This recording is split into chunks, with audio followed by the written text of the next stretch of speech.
colleagues, this presentation will take exactly 7 minutes, no longer. Terra Mosana is a collaboration between municipalities, universities, museums, heritage sites and citizens. Cities involved are, for instance, Liège, Aachen, Jülich, Tongeren and Maastricht, all cities in the direct surroundings. And the University of Liège has the lead in this project. Goal is to do research and to explain the common history and the shared identity of some major cities of the Euregio Meuse-Rhine. The Euregio Meuse-Rhine is situated in the border area of the Netherlands, Belgium and Germany, and you are at this moment at the heart of it, in which 3 languages are being spoken and a variety of dialects.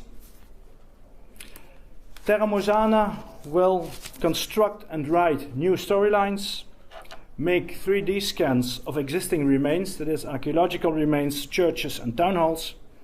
Terra Mosana will reconstruct models by combining new storyline and freshly made 3D scans.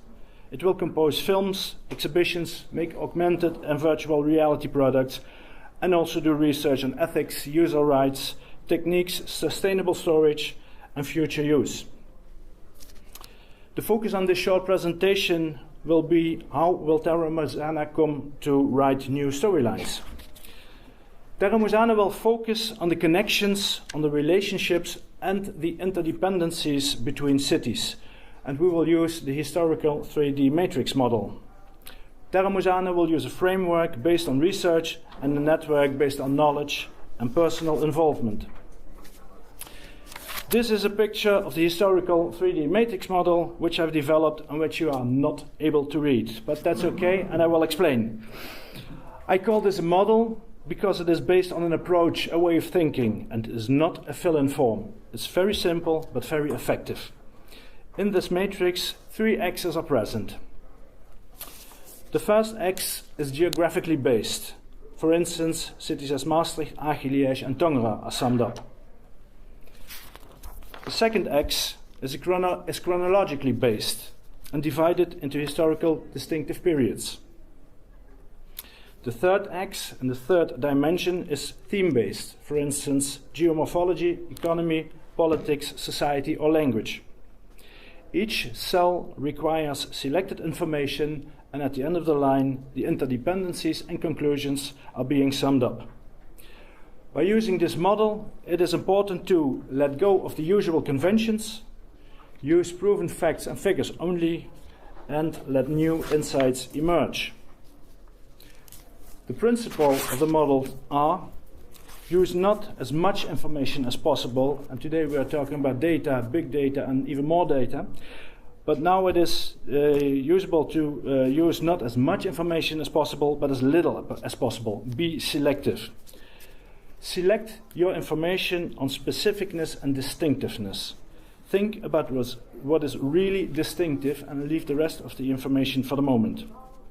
And then focus and describe the interconnectivity, the relationships and the complementarity amongst places and themes in time and based on these distinctiveness.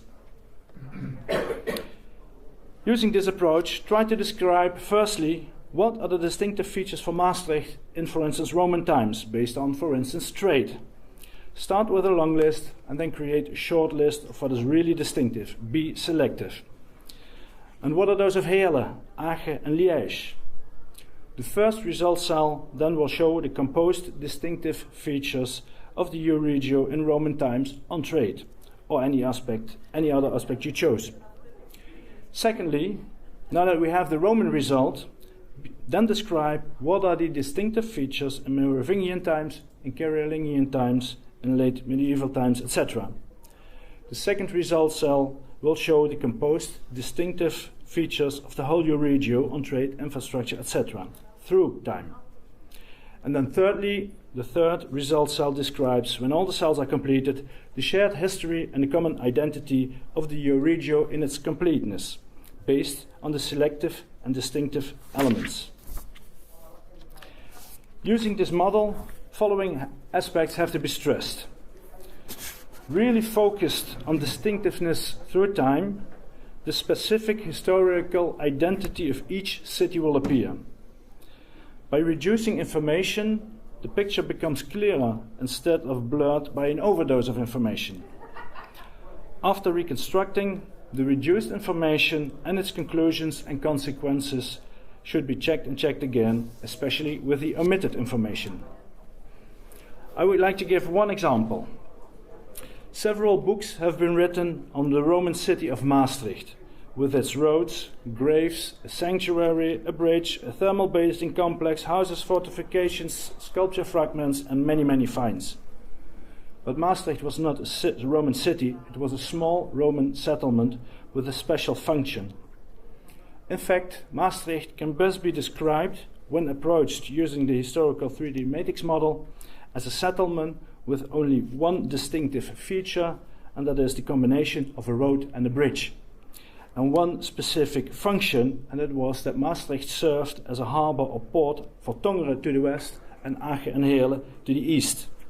Further information is unnecessary for this analysis and blurs our view. This concise role description helps us to investigate how the settlement functioned within the economical and transport network in the Euregio and brings lots of research questions. I've tested this approach on, for instance, the 4th century late Roman castellum of Maastricht, and it functions. It helps us to understand. More examples are available, but cannot be presented in this short presentation. I would like to mention, on the Merovingian period, graves, saints, and minting. On early Christianity, St. Servatius of Tongeren, Lambertus of Maastricht, and the moving of the bishop sees between those cities.